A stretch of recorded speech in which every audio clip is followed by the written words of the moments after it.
I'm Al McFarlane. Welcome to the Conversation with Al McFarlane. I'm glad to be here and glad to have you along as well. Today is Wednesday, February 22nd, 2023.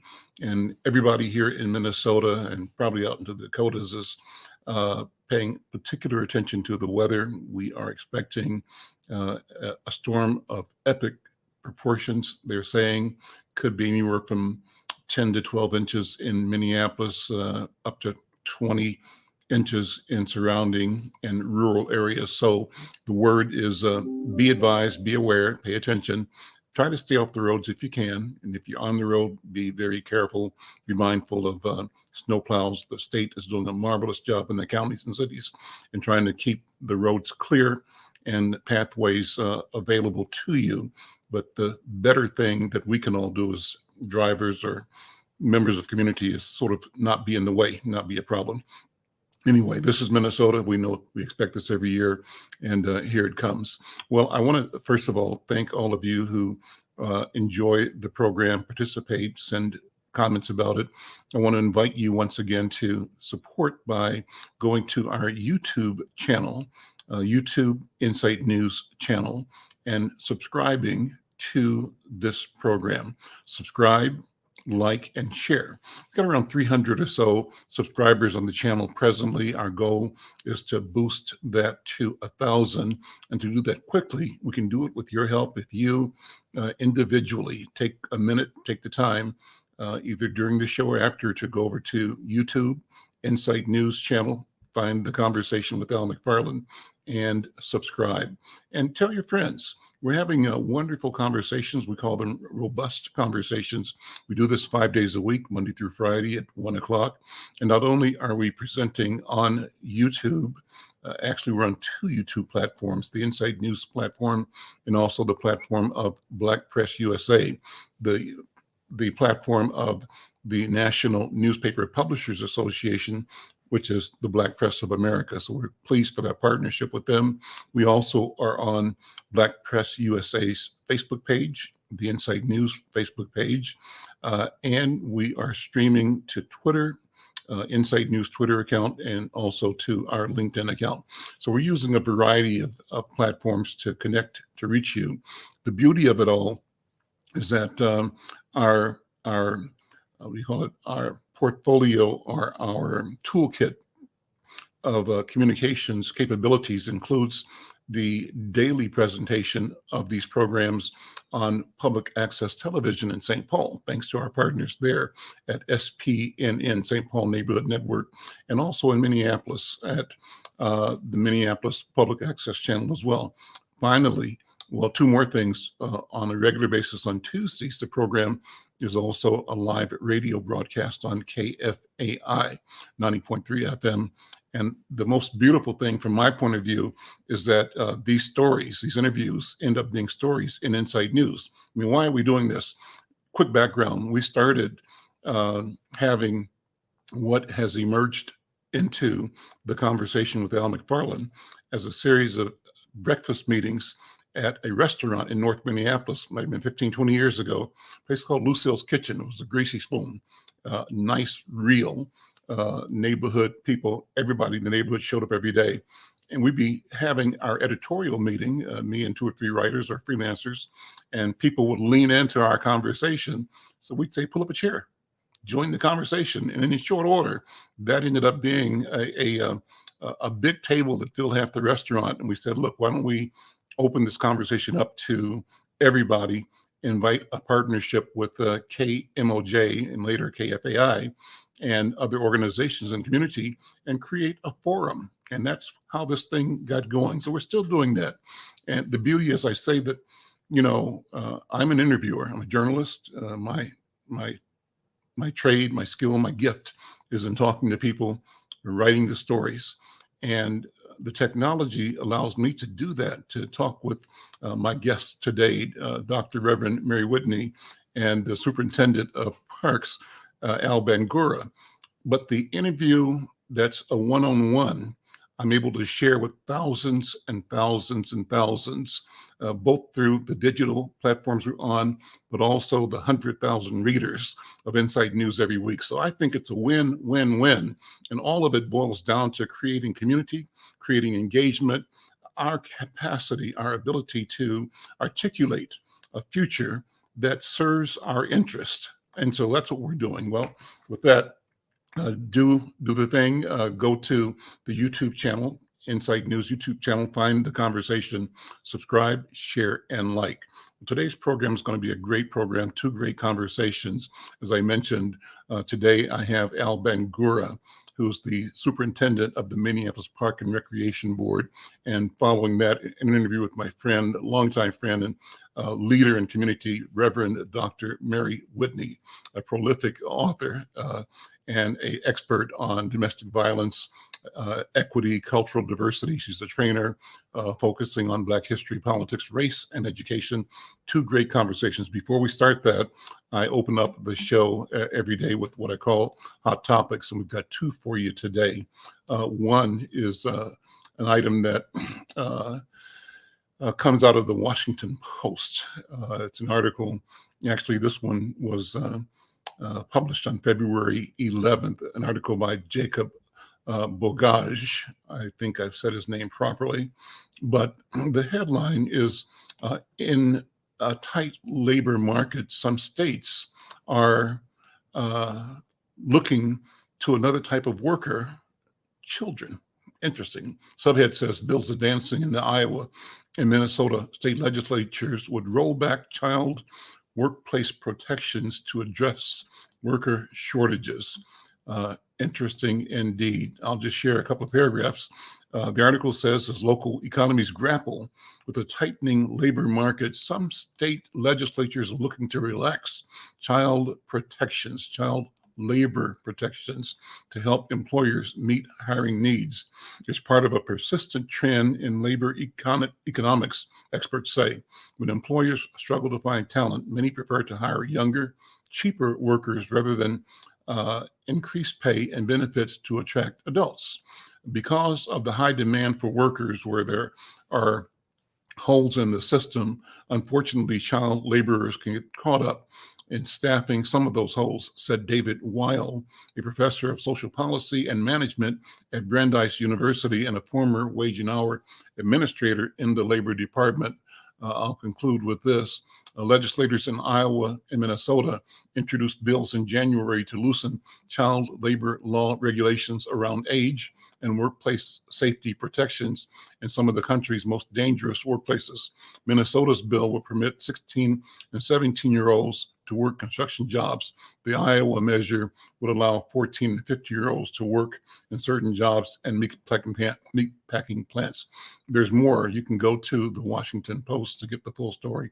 Interesting. And you know, in recent weeks, the state has brought legal charges against a couple of major multinational meat packing operations in southern Minnesota in particular, but I believe also in Wisconsin, because they were using contractors to clean the equipment in the meat packing plants, and the contractors included underage children. So it's a big concern, something we have to pay attention to, and I think we cannot let the convenience and the profit motive of companies prevail over the safety interest of our families, our children, and our workers.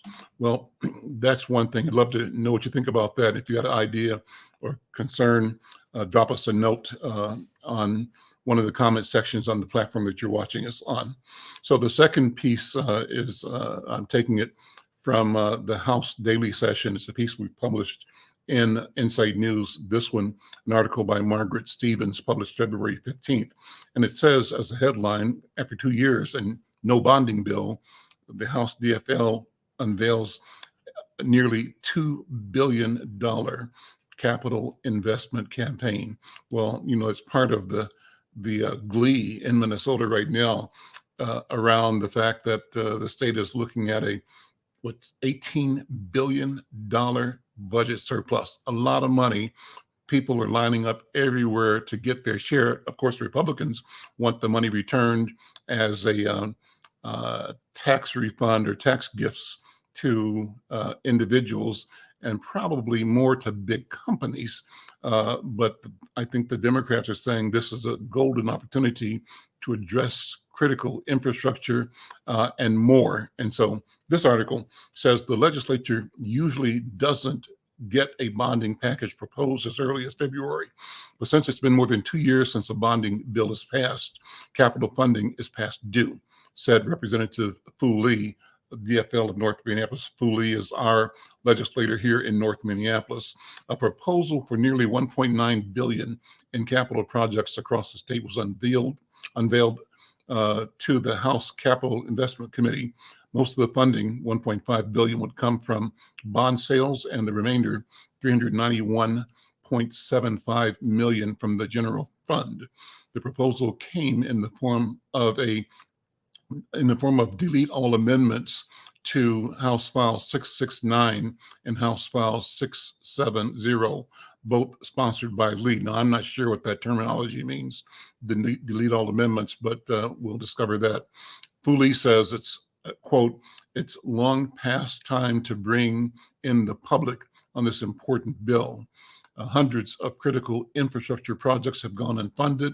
There are projects that are crucial to communities throughout the state, and inflation causes them to go up in cost the longer we delay this unfinished work. It's time to complete the work of 2022. Minnesota can't wait any longer." Several members expressed appreciation for the work that has gone into the bill. Representative Leon Lilly, who's from North St. Paul, noted that hundreds of hours of hearings and tours across the state have taken place, and others commented as well. Well, like I said, the state is looking at a rare opportunity with the availability of funding, of not funding, but a budget surplus of nearly $18 billion. And if you've been watching Inside News, you'll see that for the past several weeks, we run a full-page ad called the United Black Legislative Agenda, articulating interests of various sectors of the Black community. And we want you to check that out if you haven't so far. If you're in an organization that is doing things like having a day on the Hill, let us know. We want to promote that. We think it's important that we do all we can to motivate civic engagement, motivate awareness in and among our voters and our residents of our community, and to create this sense of equity. We have to tell our people that our voice matters, our presence matters, and that we are bringing a unique perspective that is particularly responsive, sensitive, humane to the questions of state, the questions of governance. And so we have to show up. That's what we're going to try to do. Well, let me go from there to talk to my first guest today. And I'm pleased to have Al Bangoura here. Al Bangoura is the head of the Minneapolis park system since 2019. He's served as superintendent of what's been called a nationally acclaimed park system, the Minneapolis park system. It encompasses 180 parks and attracts almost 30 million visits annually. Bangoura is a certified park and recreation professional. He served in leadership roles in Minneapolis and in Charlotte, North Carolina. Superintendent Bangoura is passionate about serving the community, particularly Minneapolis youth and families. His commitment to youth brought him to Minneapolis with a clear mission to increase financial investments and services to the city's youth. He's committed to breaking down barriers to access, to use and park experiences, and he's driven by innovation and trends that meet the needs of the community. He's committed to collaborations, partnerships, and to listening and raising the voices of all community residents and park users. And he uses community input and data insights to develop strategies and make organizational decisions for the betterment of the park system and the millions of people that the system serves. In his time as superintendent, he's led a variety of initiatives to enhance data collection and to expand services, to improve community connections, and to strengthen public and private partnerships. Al Bangoura, welcome to the conversation. Good to see you. How are you doing? I'm doing well. Thank you very much. It's an absolute honor and privilege to be here with you today, Al, and I really appreciate this. And I'm finally having a moment to spend some time with you. So thank you for that. Well, thank you for taking the time to spend with me. I think the work you do is so critical, so important, and I think you've done so much to elevate the sense of equity and the sense of invitation where there had not been one, or where there may have been ambivalence at best in years past, but you've brought front and center the invitation and the expectation, the standard that when we say all, we mean all. And that's a wonderful Absolutely. thing. I reached out to you because of what you've just announced in the creation of Spark Studios. Yes. And I'm going to say a word about it, but have you really explain it. Sure. There's a new project you guys are unveiling at Harrison Recreation Center, which is here in the Harrison neighborhood on North Irving. It's called Spark Studios. And the idea is to use technology. You're bringing in like computers and audio production, sound isolation booth, engineering workstations, podcast production, music production, videography, photography production, gaming, art, just a kind of a facility to unleash the imagination of young people in the community. So that's how it reads to me. But let me ask you to tell about the Spark Sure. project and what you all intend to deliver for the community. Absolutely. Thank you very much. Yeah. This really started, I had the privilege of coming back here in 2019, but I had 19 years of work since 95, working through the Minneapolis Park and Recreation Board or through the system. I had the privilege of working in multiple different neighborhoods. And when I came back here, the privilege of coming back here and to serve in this role in 2019, I had already had an idea of what I wanted to do and to impact the lives of young people. The previous board was very clear. They said, we need to invest in youth. We need to really commit to youth.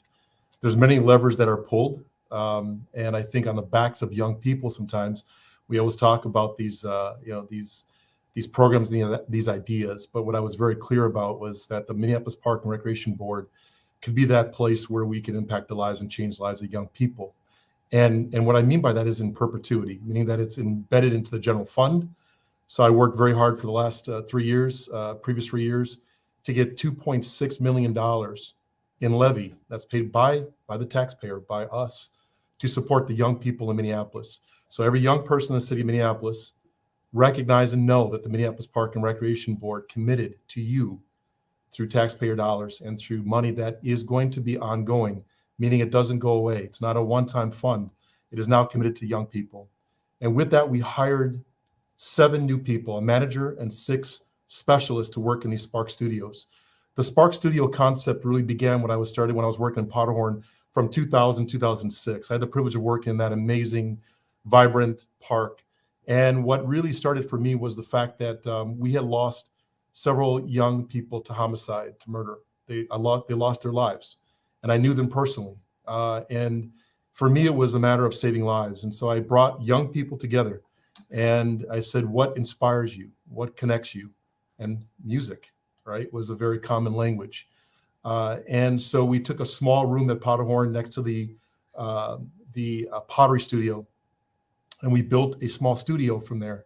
And that studio was run by a person I had. Her name was Hadilia Syed, and she went to IPR, and luckily she understood audio engineering, and we built that studio from the proceeds from the art fair that was down to the park. We built the studio. We brought young people into that space, and in that space they sat together and they wrote and they created.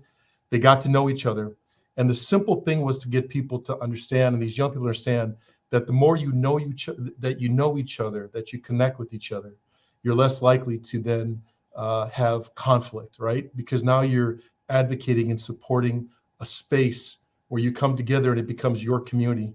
and you advocate for that space because it's an amazing place to be. So they were creating music, doing videos and such. Institute of Production Recording came by, they heard about it. We then took an old warming room that was down at the bottom of Powderhorn. If you know Powderhorn, it was that old warming room that's connected to the building down below.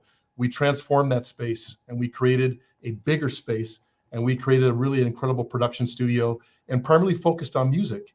And the really cool thing was Stephen Slater, who was working with me from IPR, we had down there a mixing board that Prince used. It was his mixing board down there in this space. Mm-hmm. And this was back in 2000. And so we then took that, and then I moved through the organization. I moved on and to other places, and the studio was kind of kept alive. And then I happened to leave for a while, then I came back. And so this initiative for me, understanding what that impact meant to the community, I then said, we're going to take this forward for youth, and we're going to build more studios. Right now, Harrison Park, so Powderhorn exists. Harrison Park Studio, which is, of course, at 503 North Irving Avenue, which we all know where it's at, is an amazing building we just opened up on February 13th. And what this space is, and we call it Sparked, because Sparked is it's not about the technology, right? I can tell you what the technology we have in the space, but what it is about unleashing the creative spirit, the creative soul of young people. Because in school, you're learning, right? You're learning stuff. But if you go after school and you walk over to the park, you now can then do more enhanced work or explore your creative spirit. So when you come to this particular facility, it is an incredible space that, like you just mentioned, that has a variety of things that you can do in there. We have everything from, I just walk you through real quickly, and what the space has in it. It really is, we have computers, 5 Mac desktop stations, 10 MacBook laptops. We have audio production. So we have professional sound isolation booth, audio engineering workstations, 5 studio interfaces for podcast productions. We have 10 MIDI keyboards and headphones, guitars, drum kits. We have photo and video. So we have DSLR cameras, photo and video production equipment, lighting kits, backdrops, tripods. We have gaming. So we're really looking at esports because that is a huge industry, and people are actually getting scholarships now in colleges to go and do sports, but they learn technology through that. So we have 2 gaming stations. We have art illustration tablets, 3D printers, color printer, and high resolution scanners, crafting materials and supplies. And we also have instructions on a how-to library of technology, arts, and engineering books, smart boards, and a large sliding whiteboard so that young people can sit and learn and we can teach them. So what we're trying to do is unlock the creative spirit of young people, but to meet them where they are today. The one thing that I heard very clearly when I was meeting with the mayor and Hennepin County and the school board and the libraries, the Chamber of Commerce, was that we don't see enough Black and brown or BIPOC youth and children working up through the ranks in design or illustration or architecture. These spaces will have that opportunity to learn about design and architecture. It opens up the door to them to grow and learn.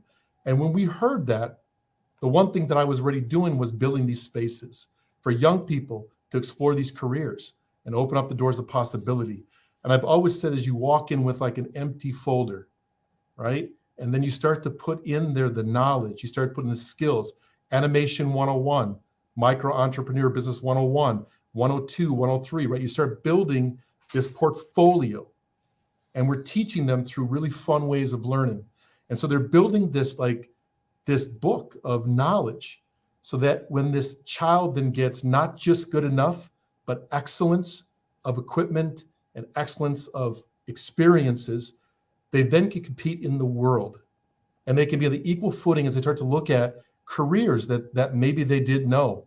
We're unlocking the next brilliant mind, the next artist, the next architect, the next engineer, the next videographer, the next musician. All these things that were opened up for these young people in these spaces. We spent probably somewhere near $600,000 just to build this space out. The great thing about it, we improved the daycare room, but we also added in air conditioning, which, these buildings, some of them don't have them. So this kind of layered on air conditioning in the space that people can go to. So the purpose was really to help build the creative skills and cultivate career readiness through free multimedia art programs that they could access through technology as a resource. And the one last thing, and I will stop here too, is that we have Powderhorn, we have Harrison. The next one is Whittier. The next one will be Luxton. The next one will be Phillips Community Center. And then the sixth one will be Graco Park, which is that new LEED certified building across the river. 6 studios across our park system, free to young people to walk into when they hit the door, to decide what they want to do and how they want to create and what their imaginations will take them, whatever that might be. This is not just about music. It's about all the experiences they can have, right? Documentary work, right? Architecture, design. They can walk into these spaces. We're going to have all of these built this year. We should have probably about, the last one will be Luxton this year. Phillips Community Center should be early 2024, and then Graco 2025. In the next several years, we will have 6 Spark Studios igniting the imagination of young people in our communities, and in perpetuity, free, meaning that these specialists that work in these spaces are full-time staff that are going to be in each of these areas. And this is for our young people to experience some incredible opportunities in our parks where they can walk to and get the experience. Al, I can say you're an easy interview because you answered all my questions before I formed them, and you just flowed. And that's how I like to have interviews go. Thank you so much. What a wonderful, wonderful set of opportunities. So the big picture, as you're talking, I'm imagining, I'm closing my eyes and thinking that what you're providing is a way for young people to assemble the world.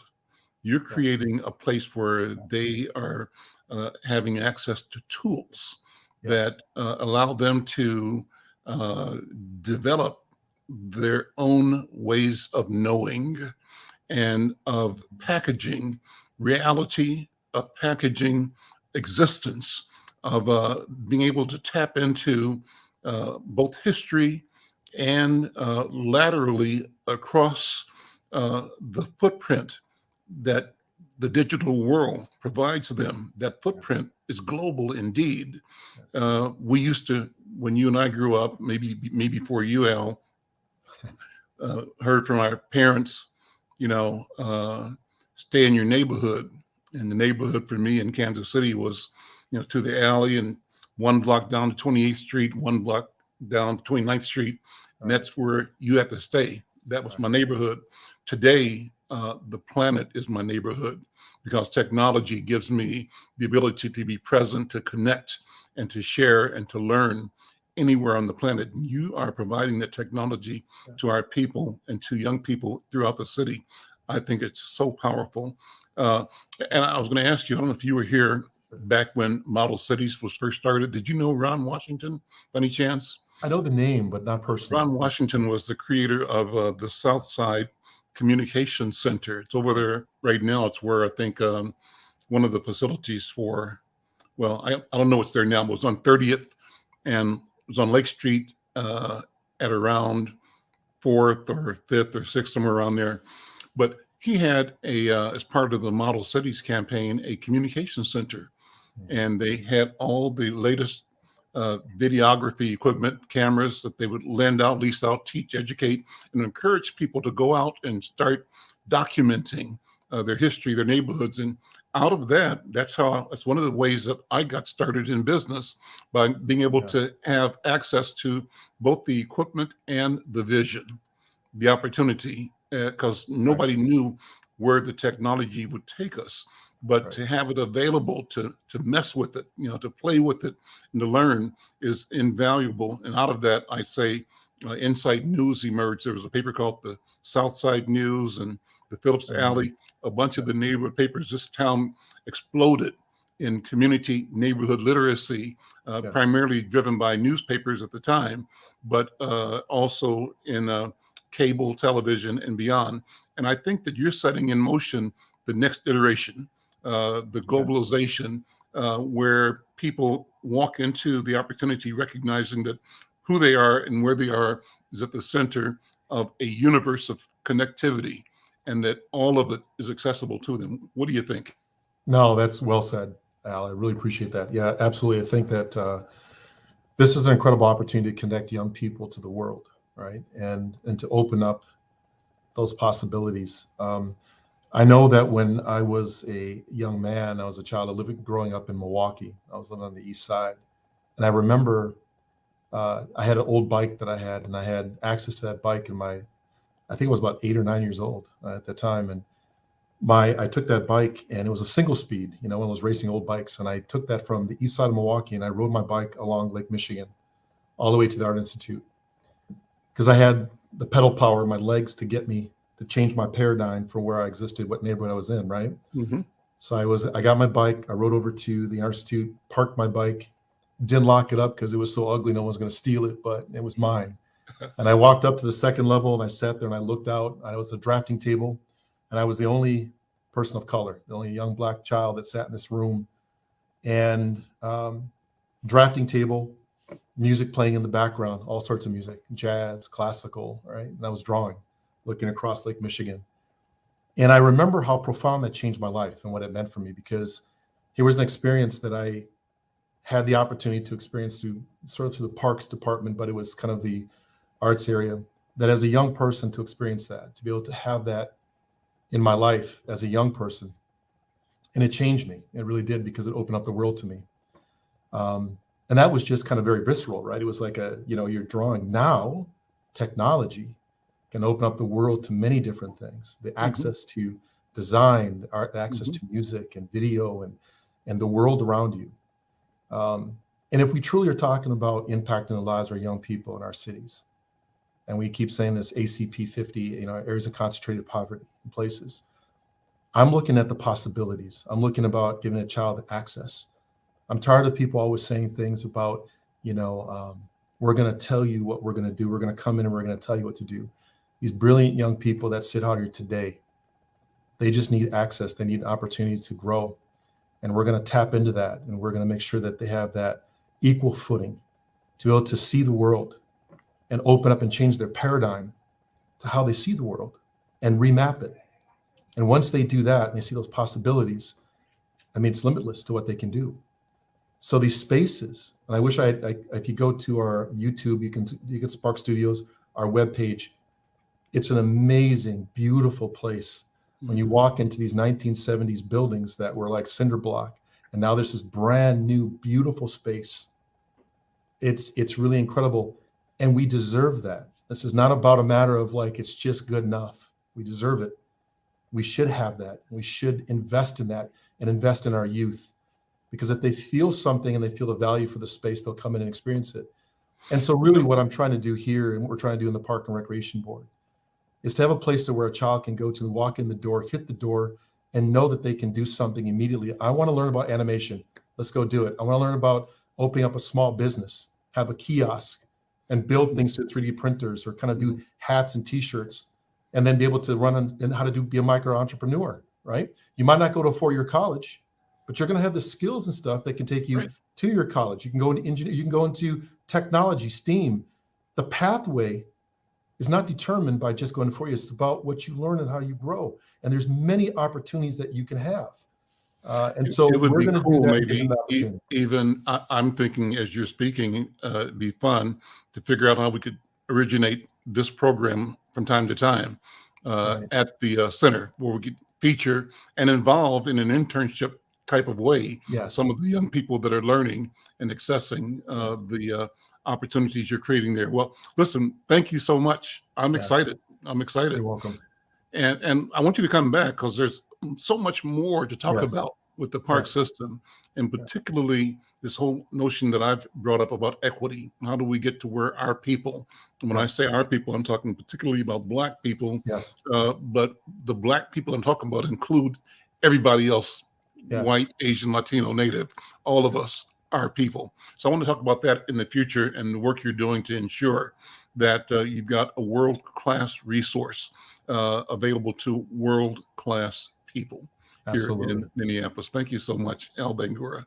Thank you so much. It's really been a privilege, and I look forward to coming back. There's a lot more I can share with you, and I would love to be able to share what we're doing within Park and Rec. And let's set up grateful opportunity. Set up a regular visit where you and key team members over a schedule are here to give us updates on the park board. I'd love to do that. Absolutely. Thank you Okay. so much. Thank you. Take care. Have a good day. Take care. I'm Al McFarlane. Wow, what a good conversation. Al Bangoura, thank you so much. And kudos to you and the team at the Minneapolis Parks System. Keep up the good work. I want to shift now to my second guest, and she's a dear friend, a person that I call a spiritual and educational and a team leader in general in the community. And she's also an author, an organizer, and many, many more things. Welcome to Reverend Dr. Mary Whitney. Dr. Whitney, how you doing? I'm great, sir. How are you? Thank you so much for having me today. Well, thank you for being here. You know, you work in, among many things, providing to victims of abuse personal coaching that tries to help that person find forward motion, guidance to changing and building, restoring their healthy life. You do that through your counseling, you do it through your work as an elder, a Presbyterian minister. You do it through your teaching and training around domestic violence and through what's called restorative practices and trauma responsive care. You also do that through promoting and teaching about equity and cultural diversity, and also Black history, politics, race, education, kind of an embodiment of connected awarenesses that in total invite the individuals you come in contact with to grow into their fullest and best human being. So thank you for being here. And you are a prolific author. Let me start by saying, let's talk about your book, your work as a writer, as an author. We want to share some of your book stories and your website as well. But Thank welcome, you first so of all. much. So walk us through the catalog. We've got several things on the screen here. Walk us through these books. Okay, I have the first one called Robbed of a Childhood, Raped by the System. And I wrote it in a bit of anger because I was upset of the way I had been raised and taken from my mother because she had passed away. I was 11 years old. And I didn't know at the time how to publish, if I was going to publish or if it was even going to be a book. But I was just writing it. And then eventually I started researching things on the internet, and I learned how to write and publish my book myself on my own as a self-published author. That is what I am. And I have 5 books. So the first one, as I said, was Robbed of a Childhood, Raped by the System, because it talked about being molested from the age of 6 to the age of 11. And it's probably what helped me become the advocate that I am today, is because I know the experience that many are traveling through. And I believe for myself as an advocate, when I'm being taught by others who have yet to understand what blood and guts look like in your living room, then you have yet to understand the road I traveled. It's one thing to be knowledgeable through theory or practice ideologies or narratives, but to live the experience and be the person who's sharing the story with those who have experienced same or similar issues. And how do we go from there? What was the most difficult part about retelling or telling that story in this form in the book? And what have you discovered looking back now has been the most beneficial consequence of telling the story, not only to you, but to the people that you share the story with who read the book? I would say for me is because when I became an advocate and learning the power and control wheel, the intimidation, the isolation, the humiliation, the coercion, those kinds of things, the financial abuse, those kinds of things, it could be, to me, used as a different kind of tool if it wasn't delivered by the right kind of advocate. And so what do I mean by that? I don't use one source of information to destroy a person who has yet to understand the information being given. And so the hardest part for me was when I had a friend read Robbed of a Childhood Rape. Well, he didn't even get to read it. I said, I'm going to sit in this room with you. I'm going to read this to you because it has yet to be published.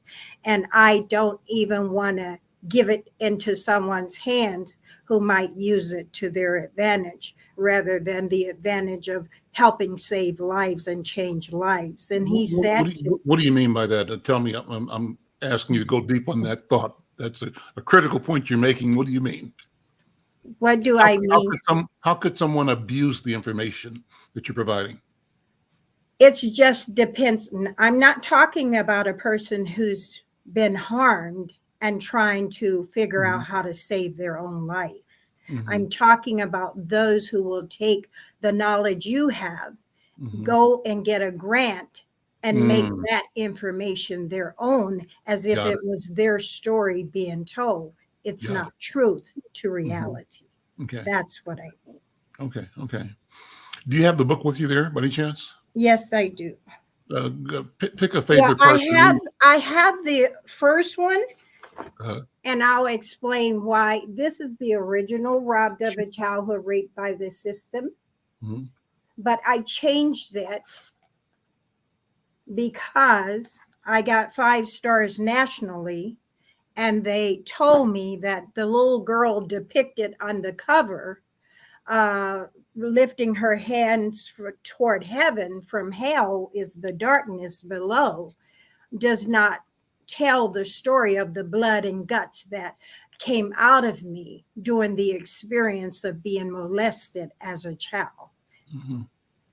And so how do you transform yourself from what you believe you were being groomed to be a new individual created by one's own mindset and new experiences and knowledge that guide us to true deliverance? I don't pretend to be transformed because transformation is like transmutation. It's kind of like coming from a cocoon to the butterfly. Is there a portion of the book that you'd be willing to read right now? Is there something that comes to mind that would give people a sense of your voice and the voice of your writing? Yes, I can read a little bit. First of all, it thanked my children and those who were in my life under the acknowledgement, because without them, I probably would not be alive today, because they helped me understand there was meaning to life inside their life. It breathed life into my life. And I wanted to say, all throughout my life, I wondered why I turned out the way I did. After working through all the mess that was my life today, I really believe I get it. You see, oftentimes we don't see or explore our own insecurities to any depth. While we can easily point out the flaws of our loved ones, neighbors, and anyone else who might cross our path. Today, I work with men, women, and youth exiting correctional institutions, a profession I love, and doing this work comes easy. It has afforded me an opportunity to work with people at depth to help them unearth their potential, and it has helped me to look at my own flaws and embrace the work I need to do in my own life. For the past 9 years at that time, it's been over 20 years now, that I have worked to create an organization called Women Planting Seeds which we're not talking about that right now, but I created it because there were men, women, and youth exiting corrections, and I saw that there were not appropriate resources that would have helped me change my life, that I believed I could help them change their lives. And so for those years, the goal of my organization is to allow a person who had served their time to come back into society. Men, women, and youth exiting corrections are humans who have hope for their future unless the system has dehumanized them. So I'll stop right there. That's a great place to stop. I want to make sure we have a chance to mention all of your books, but particularly your newest book, From a Black Woman's Soul, because I want people to be able to buy your book and to support your work as readers of your work. Talk about this book, the new one, and then talk about the ones in between as well. But go ahead. All right. So this last book I wrote, From a Black Woman's Soul to a White Man's Heart, we became the face of true diversity and equity, because so many times we have those that can read a bullet or can repeat what you said or shared, but they don't understand that truth is reality and trauma is real in so many of our bodies, and that just having bullets to go over or having purity information does not mean you can live the experience with the information. And so writing this book means that when I work with Paladin Career and Technical High School in Anoka now, we were in Blaine. We have a $7 million school that was just recently built, a charter school, where many sometimes believe charters are where we have young people who have been thrown away or cast aside. That is not who we are. We say everybody deserves the right to be educated, stimulated, motivated, and able to create for themselves a new way of being.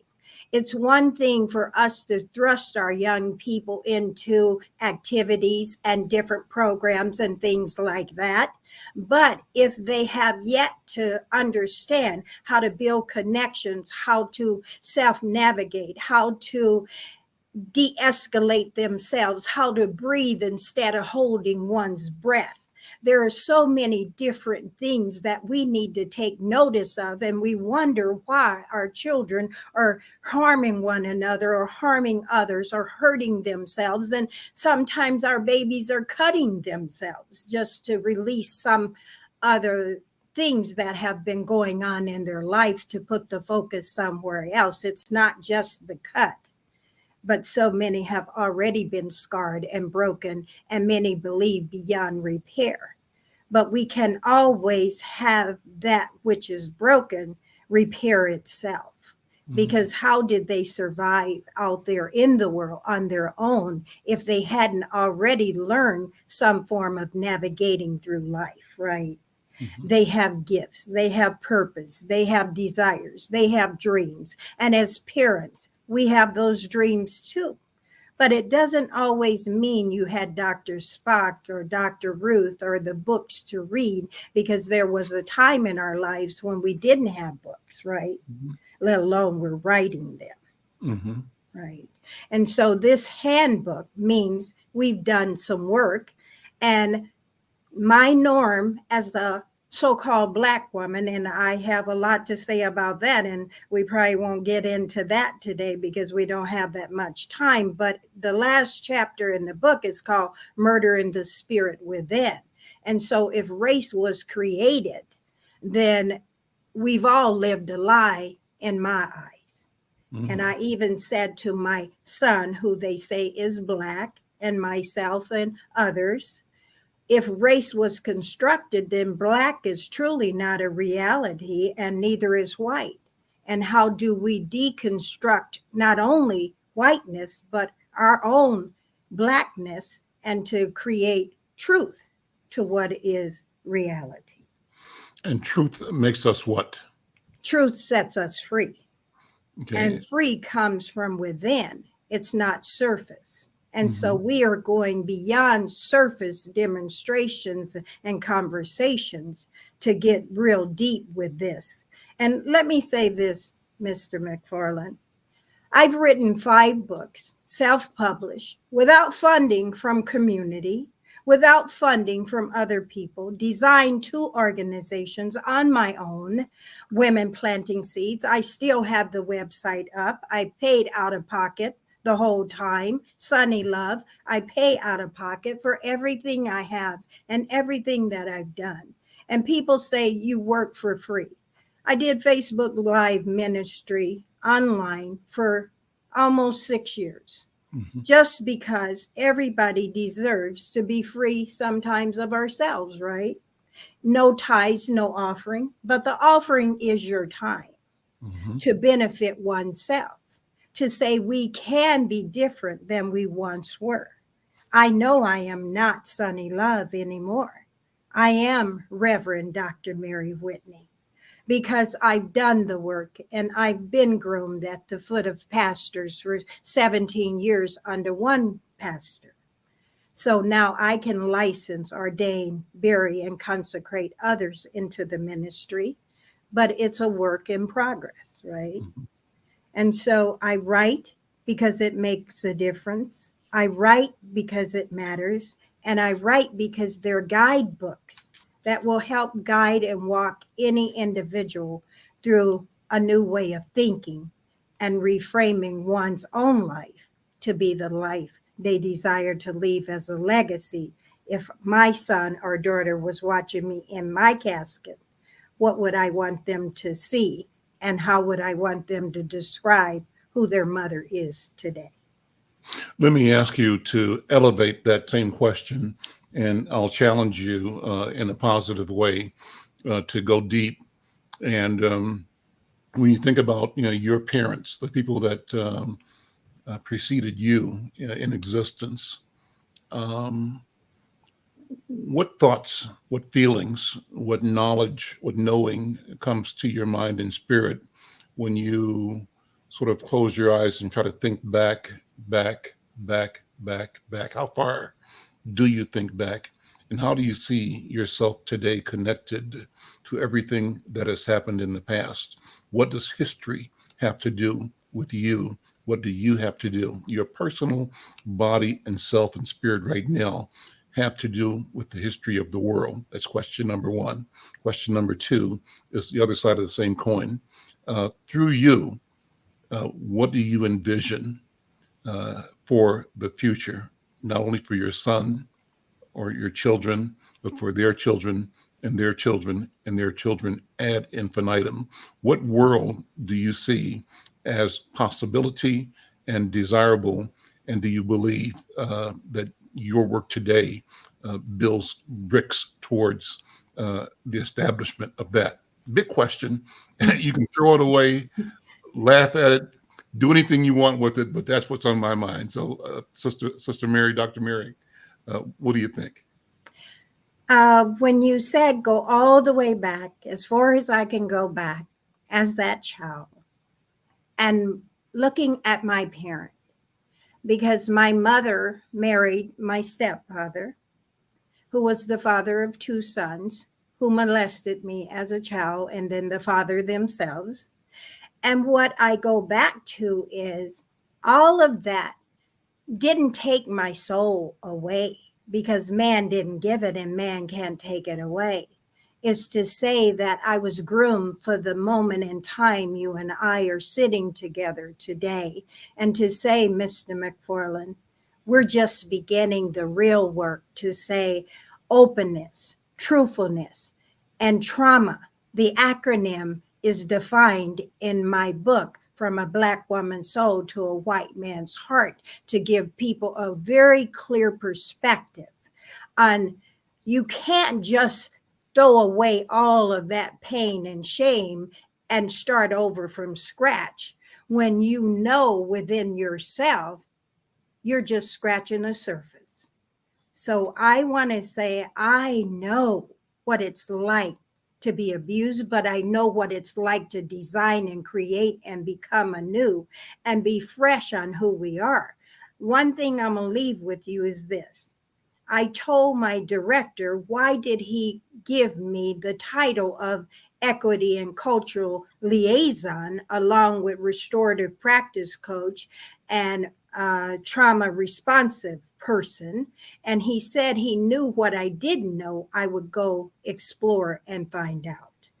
I found out more than I really wanted to know about race and how it was established during medieval times, and to make a Black person sin free through being white and clean in spirit. It's a huge difference in what's being taught, and we look at ourselves as less than because of the color of your skin. But the skin is the beauty of all things, but the world has defined it as ugly or less than. We are more than 2/3 of a human being. We are fully human, and so is everyone else. And I just want to see everyone as human beings, because I do have a son who's interracial, whose father was white and died white, they say. But I won't separate any part of him to make him just be my Black son. And when are we going to live our truth and stop playing this game of staying sick all the time? Let's invite people to get your books. We'll put up again and take a minute. We've got about a minute left, but thank you for this wonderful and rich conversation, Dr. Mary Whitney.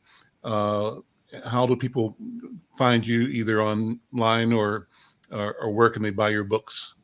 It's www.sunnylovellc.com. And my number is 612-558-5721. And those inside have that same number, because we never know when we need to call for help. I'm listed with 211 under Women Planting Seeds as well, as a domestic violence advocate and helping those come back into society gracefully, respectfully, and appreciated wholly. Is the community catching up with the thing you called for a generation ago? And that is that we be intentional in supporting and inviting people to come back into community, into family, from incarceration, from banishment by the courts or by the community? Is that happening now or not?